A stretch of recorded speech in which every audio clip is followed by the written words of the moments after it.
So pretty, pretty, pretty, pretty. Baby girl, you are so pretty, pretty, pretty, pretty. Females need you just to trick me, trick me, trick me, trick me. 'Cause baby girl, you are so easily be. The only reason that I came through tonight is 'cause I know you were invited. The only reason that the stresses came tight is 'cause I thought that you would like it. I'm only gonna put it.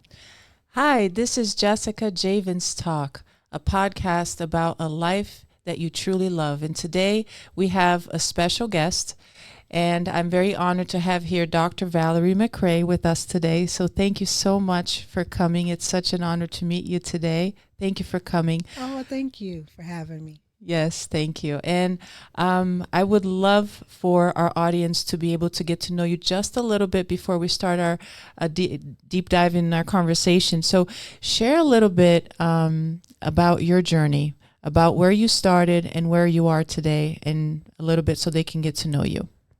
Okay, that is very interesting because I am a clinical psychologist, right? And I got into politics and because I was just seeing a lot of things that needed to be fixed. I got tired of fixing people, try to fix people one crisis at a time. So I got into politics to sort of help deal with the crisis situations, to sort of help with policy. And I ran for United States Senate just recently.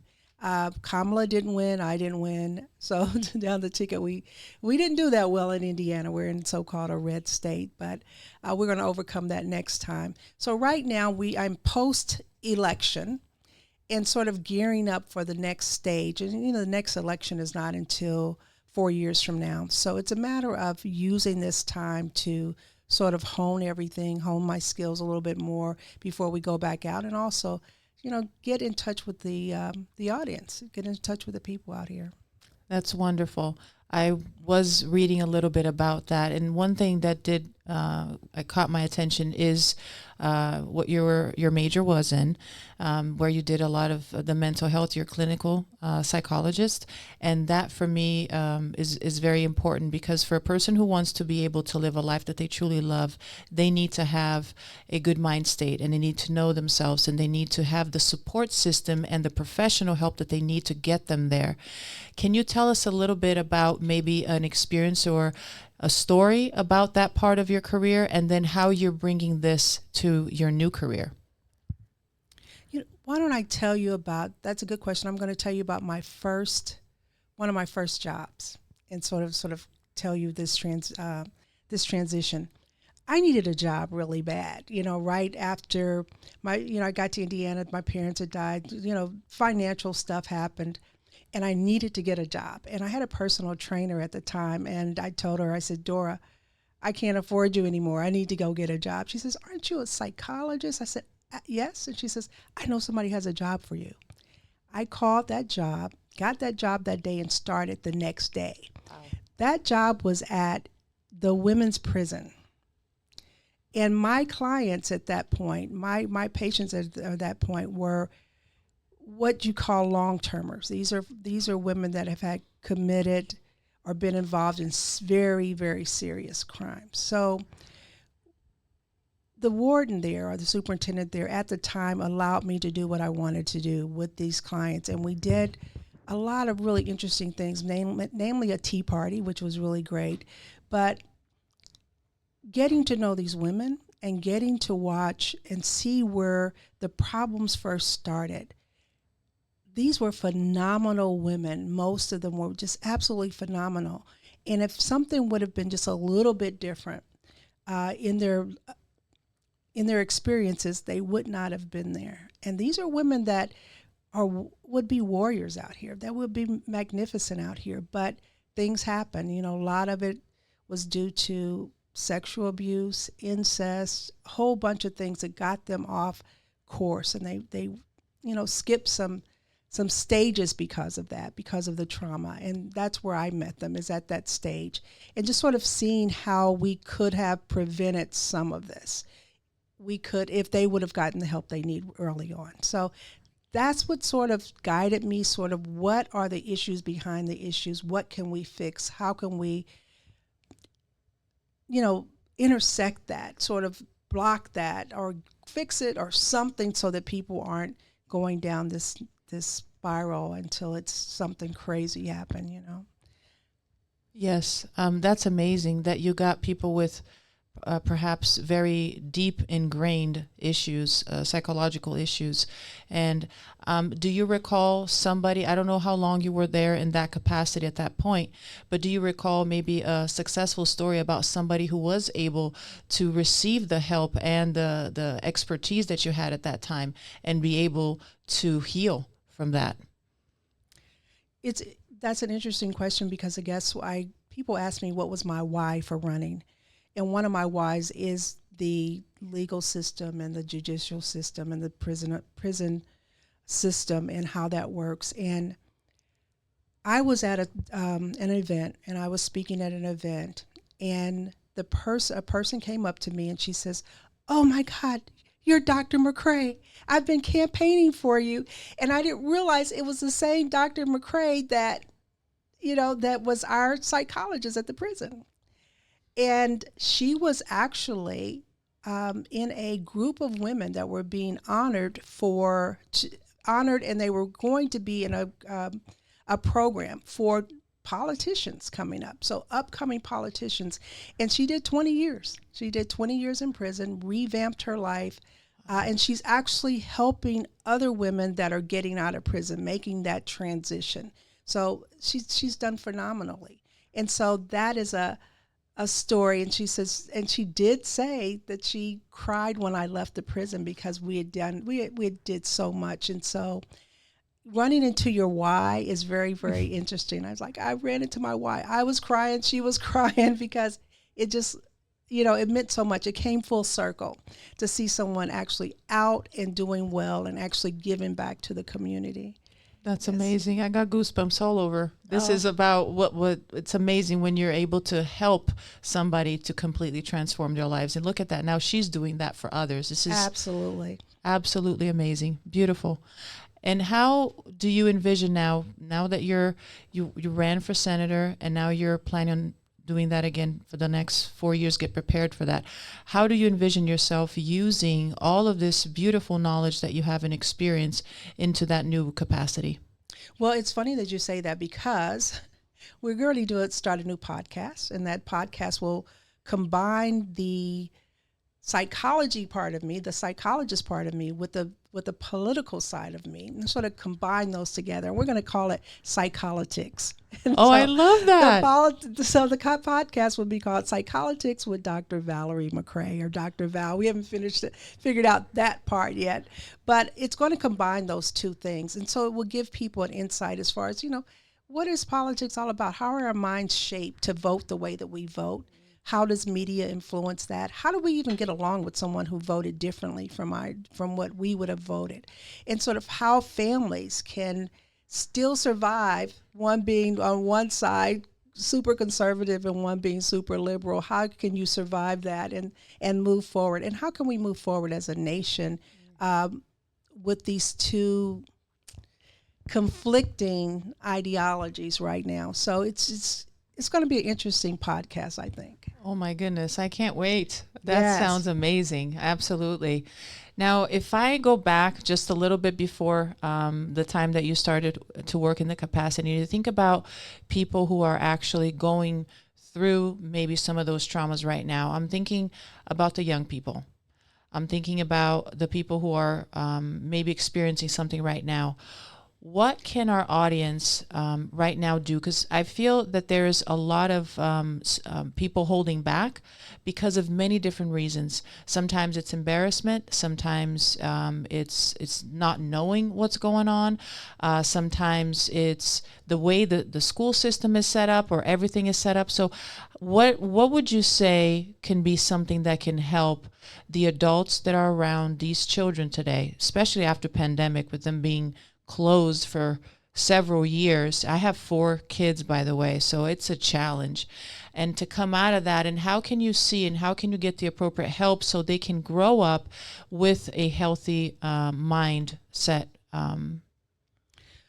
The children that grew up through the pandemic, that spent 2 years, usually very, very formative years inside, isolated, we're going to be learning about those effects of that had on them for years to come. But we do know there are some social integration issues. We do know there's some anxiety issues. We do know that there are just different issues with socializing and sort of being positive about going out into the world. So, looking forward, it's about rebuilding that self-esteem and actually taking them out and connecting them with the world again. Because you can become very used, the humans can adjust to a lot. And you can become very used to being inside. You can be very used to, not having people in your world. And that's unfortunate because you need to be able to do that. So moving forward, we just have to teach them again, be with them again and sort of take their hands and say, okay, let's go here, let's go there, let's have a party, let's do these things all over again. So that's one thing. Anxiety across the board is still high in the United States. People don't know what's going to happen next. I still practice, by the way, so I still maintain my private practice. So what I'm seeing is a lot of just uncertainty right now, just a lot of fear, depending on, what side of the aisle you were voting on and that sort of thing. But because we're getting two different messages in media, depending on what media section, what channel you're listening to, you're going to get two separate views of the world. So we're dealing with those algorithms, two separate algorithms that are taking people so far apart from each other. So people are concerned. What's happening next? What's going to happen next? Of course, we're getting the worst case scenario if you listen to some stations. And some people are getting the best case scenario that sometimes isn't necessarily true. And so we have to deal with people's anxiety right now. And it's very, very difficult.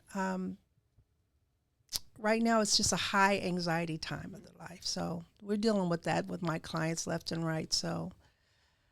Well, I would compliment all of your clients for taking the initiative to going to you for assistance and help, because that's the biggest step is for you to take that action, right, towards getting the help that you need and the support and the healing. But for all the other people who are not taking that step or not sure or are scared, or maybe they think they can't afford it, whatever the whys are or the because, what would you say to the audience that's listening right now who is actually feeling that way, the way that you describe right now, but is not working with somebody in that capacity? What I would say is get out of your own thoughts, talk to somebody. The difference between a therapist and a friend is it's a big difference, because a therapist is not going to judge you no matter what you talk about. They're not there to judge. If they're judging, then they're not the right therapist for you, but they're not there to judge. The thing about it, and what I demonstrate to people all the time, I'll say, look at your left hand and tell me about these lifelines that are in your hand, right? And, describe them. Okay, this is your lifeline and this, that, and the other. And so they're looking at their hand. And I said, now take your other hand and put it right up to your nose. And how well can you see those lines on your hand? You can't. And so that's what it's about. When things are too close, you can't see it. And so it's the therapist's job to sort of pull your hand back and say, this is what's going on, or give you the opportunity to look at things from a distance so that you can start to process that a little bit better. So even therapists go through things because their hands is right in front of their face. So they have problems with their families. They have problems with their relationships because everything's in front of their face. But if someone else has the vantage point of being able to say, can you look at this? Why don't you look at this? What if you look at it about this way? What are you absorbing here? What is behind this feeling that you have? What is the shame? What is this about? What is the blame, the shame? What's going on here that's keeping you stuck? And we can, people don't realize that until somebody pulls their hand back and say, okay, this is what's going on, right? That's a beautiful analogy. I will never forget that. It's such an easy thing. I think probably even for a child to quite understand how help can be useful. Yes. That's beautiful. Something just came to my mind, and based on this environment that we're living right now, and things are going to, go up and down. That's the way it is. I recall being young and having a news channel on all the time. And we had cable, so it was on all the time. And my parents were just wanting to know what was going on. But a lot of what was going on, of what was in the news, was anxiety material. Let's say it like that, right? So in your perspective, because now you have those two sides, what would you say is balance for a person to feed on what's coming out of the news? Because there is no end, right? Of channels, of sources, even news that is not true, it's distorted, or people's thought about that. There's no end to that. So what would you say it would be a healthy balance for somebody who's maybe too hooked into watching the news? It's important. Watch the news a little bit, but it's important to go outside to get another perspective. Because when you're just watching that tube, when you're just watching the news, you're going to think that life is a lot worse than what it is, because there's so much fear and, how do I say it? They're playing things that are going to make you watch, that are going to make you feel certain ways, and usually that's fear, or it's usually fear-based, because that will keep you, or anger-based. Something that's going to make you angry or going to make you afraid, and that's what they run most of, because that gets people tied into it. You lose perspective. And that's unfortunate, for example, for older people, because they might stay home more and they can't get out, and that's all they're watching, so they're more afraid. I'd say watch television, but get out and go to the mall, go out to the park, go out and see that life is still continuing, and life is okay right now. Life is still good. No matter what you're seeing on the news, if you go outside, you can put it in perspective. It's not as big as you think it is. That's great. Yeah. And I also take that and towards the probably the people who you're surrounding yourself with, Yes. right? So what kind of energy and what kind of talk are you absorbing or allowing yourself to absorb into? Because if you allow, there's basically no end to. It's just like a 24-hour TV show, right? You can just keep going on into that negative conversation. So, but you have to actually notice that. Right? Because like you said, if you're not noticing it and you're just going with the flow or with the pressure, then you're just kind of sucked in. Absolutely. You have to watch your surroundings, the people that you're around. Are they pulling you into more anxiety? Are they pulling you into negative conversation? Are they constantly pulling you into debates or something to anger you? You have to watch who your audience are, your friends are, to make sure that that's balanced. Not that they don't have legitimate concerns, we're not saying that, but balance it with someone who's positive, and try to stay more with the people that are positive so that you're not pulled more in. Now remember that people that are slightly depressed or anxious are actually going to be drawn more to people and situations that are more depressing and more anxiety driven. So it's important to be able to pull them to the other way and try to stay positive. If they are pulling you into it, you might have to just let that go for a minute. Say, wait a minute, I need to be around something else, someone else.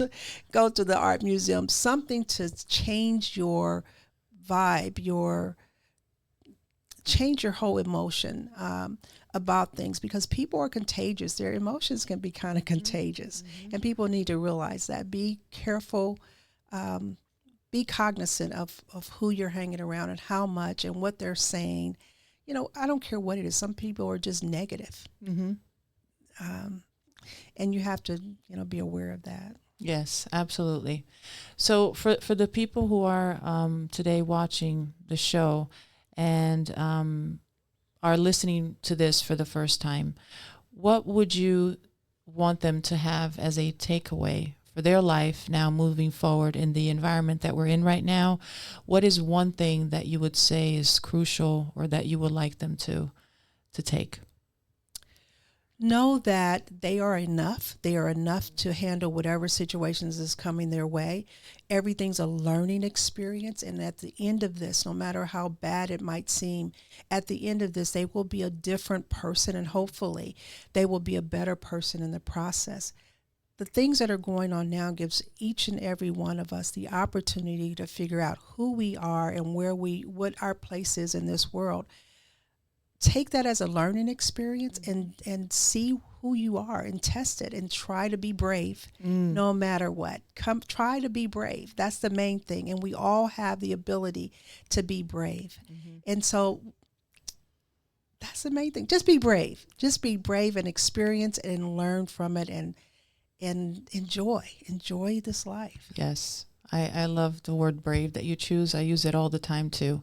If you just step out of the commonality and just step a little bit into the uncomfortable, there's so much there waiting for you. Thank you so much. Now, you mentioned that your podcast is coming soon, which I'm very excited. But if somebody wants to reach out and follow you right now, wants to learn a little bit about what you're offering, even your practice, how can they reach you? The best, politically, you can reach me at drvaleriemccray.org, or you can reach me at that's the best way to reach me, by the way. drvaleriemccray.org or valeriemccray.org, or they can call me anytime and they can call the station if they want to get connected to me like that. On a client level, I can be reached at drvaleriemccray@gmail.com. Perfect. Just email me, drvaleriemccray@gmail.com, and I will get back with you. I will, we'll make an appointment. We'll make sure you're seen and make sure that you get what you need moving forward. That's wonderful. It's been a pleasure to have you here today and to get to know you a little bit more. Everything I heard about you was splendid before, and now I can actually have that vibrational feeling about everything that I heard. So thank you so much for that. Thank you so much. You also have a warm, you have a good aura, a good presence, and that's going to take you a long way, and it's going to take people who associate with you a long way as well. So I see why you're in the field that you're in. I'm sure you're transforming lives all over the place, and I'm proud to know you as well. I appreciate that so much. That means a lot to me. Thank you so much. You're welcome. And if you're watching the show right now, make sure you click the like button, you follow me, and subscribe to the channel. And this episode is brought by Forever Living, the best aloe vera juice in the world that helped transform my wellness. And this is a production of I Am Beast Network. My name is Jessica Javens, and this is Jessica Javens Talk. Baby girl, you are so pretty, pretty, pretty, pretty. Baby girl, you are so pretty, pretty, pretty, pretty. Females need you just to trick me, trick me, trick me, trick me. 'Cause baby girl, you are so easily pretty. The only reason that I can do tonight is 'cause I know you were invited. The only reason that this dress is can tight is 'cause I thought that you would like it. I'm only gone for the sake of our sides, because I want you to like it. The only reason I can